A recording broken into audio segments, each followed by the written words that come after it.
The ancient city of York has been the jewel in Yorkshire's tourism crown for generations, with over 7 million people each year visiting the heritage hotspot.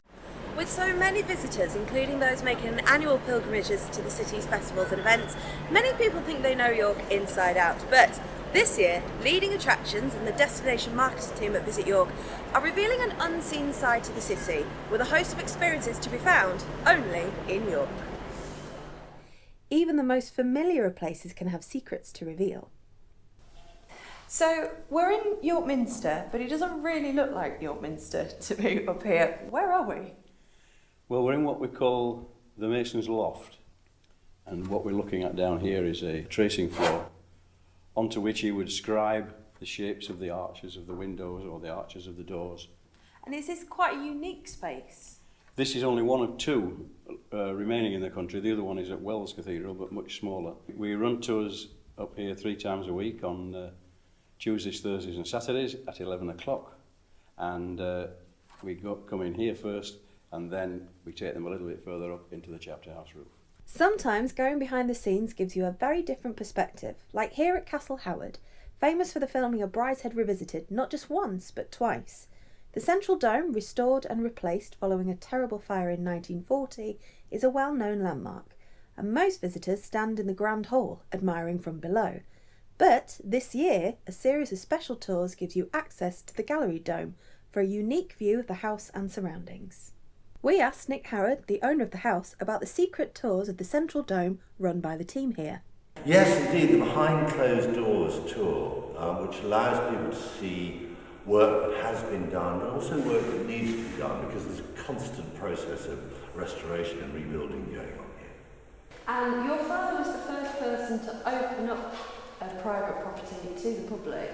So what was that like for him? Well, he was not so much the first person, he was amongst the first people. There were several houses that realised that this was the way forward.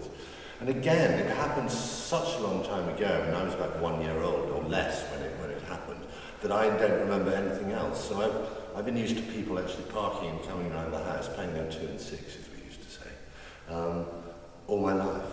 Back in York, at one of England's most iconic racecourses, those arriving early can get not only the best view of the track, but also a free tour behind the scenes, like here, where every jockey riding has their weigh-in ahead of each race. Sometimes York's unique offering is in plain sight, like here at the Euroweek Viking Centre.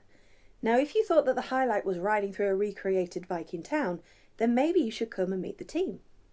So, hello Torvald, what can you tell me about being a Viking here at the Euroweek Viking Centre? You know, it's a brilliant experience being down here 12 feet below the ground, where all these founds were located in the Coppergate Dig. We've got all the replicas in the museum and the original finds from the site as well that you can come and have a good look at. And we'd be more than happy to talk to you in detail about the individual items. So is there quite a few Viking reenactors here?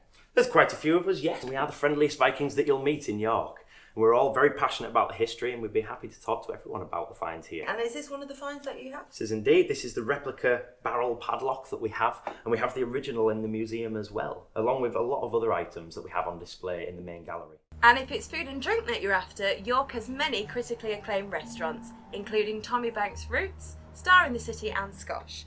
And for afternoon tea, you can have it here at the Countess of York at the National Railway Museum in a luxurious carriage. Even the city's networks of paths and alleys between the buildings, known as snickerways, offer a unique way of getting round the historic city centre.